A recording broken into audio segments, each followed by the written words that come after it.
तो मुरैना की जनसभा में प्रधानमंत्री नरेंद्र मोदी ने कहा, विपक्ष पर हमला करते हुए भ्रष्टाचारी की जांच हमारा संकल्प है। पीएम मोदी ने कांग्रेस पर निशाना साधा। कांग्रेस संपत्ति का एक्सरे करके जांच करेगी। एक्सरे करके लोगों को लूटने की योजना है कांग्रेस की। हमारा संकल्प है, जो भ्रष्टाचारी है उनकी जांच होगी। जिन्होंने गरीबों को लूटा है, वो लूट का पैसा गरीबों को वापस मिलेगा। वो कहते हैं, अब आपकी सबकी संपत्ति की जांच होगी।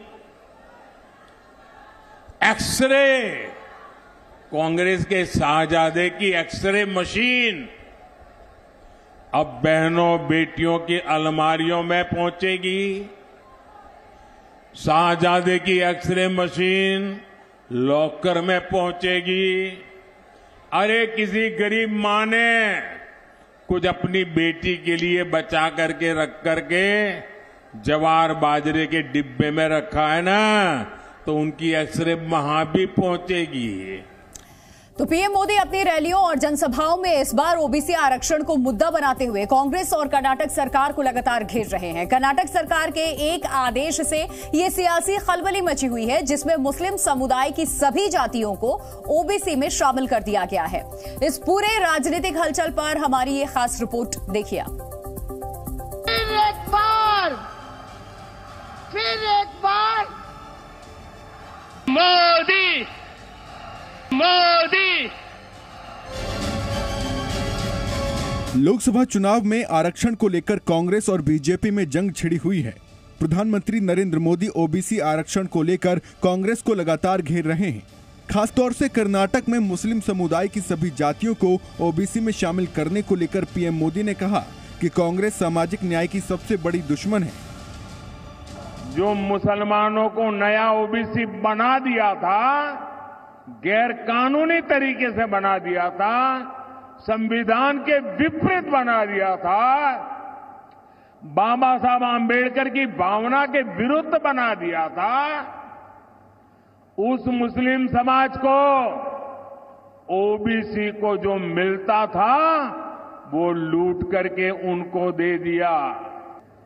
आजादी के समय कांग्रेस ने धर्म के नाम पर देश का विभाजन स्वीकार किया था।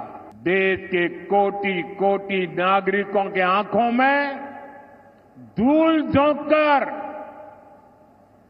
सत्ता हथियाने के लिए आपके भविष्य को बर्बाद करने पर तुली हुई है। दरअसल कर्नाटक में ये सारा विवाद तब शुरू हुआ जब सिद्धारमैया सरकार ने मुसलमानों की सभी जातियों और समुदायों को नौकरी और शैक्षणिक संस्थानों में आरक्षण के लिए ओबीसी की सूची में शामिल करने का फैसला किया। –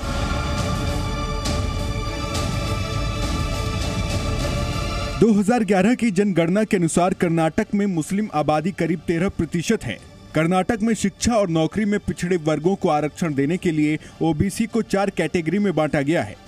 कैटेगरी 1 में ओबीसी आरक्षण 4% है। इसमें कुल 391 जातियां और उपजातियां हैं, जिसमें 17 मुस्लिम जातियां हैं। कैटेगरी 2A में ओबीसी आरक्षण 15% है।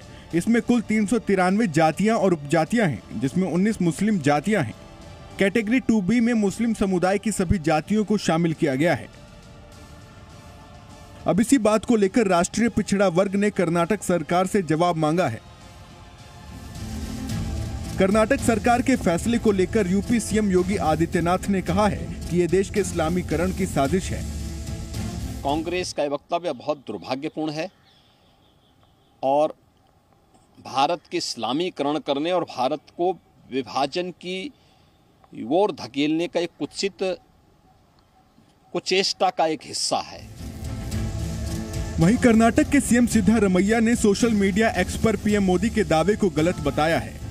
सिद्धारमैया ने लिखा है कि पीएम मोदी ने दावा किया है कि कांग्रेस ने आरक्षण कोटा पिछड़े वर्गों और दलितों से मुसलमानों को दे दिया है। ये एक सफेद झूठ है। यह ज्ञानता से उपजा है, लेकिन हार के डर से पैदा हुई हताशा का भी संकेत है। पीएम मोदी को या तो सबूत के साथ इन गैर जिम्मेदाराना आरोपों को साबित करना चाहिए या देश से माफी मांगनी चाहिए।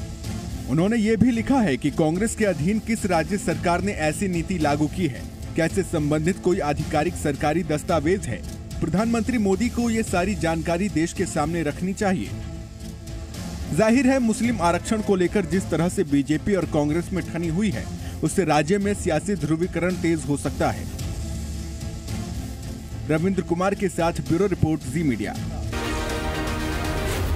जी न्यूज़।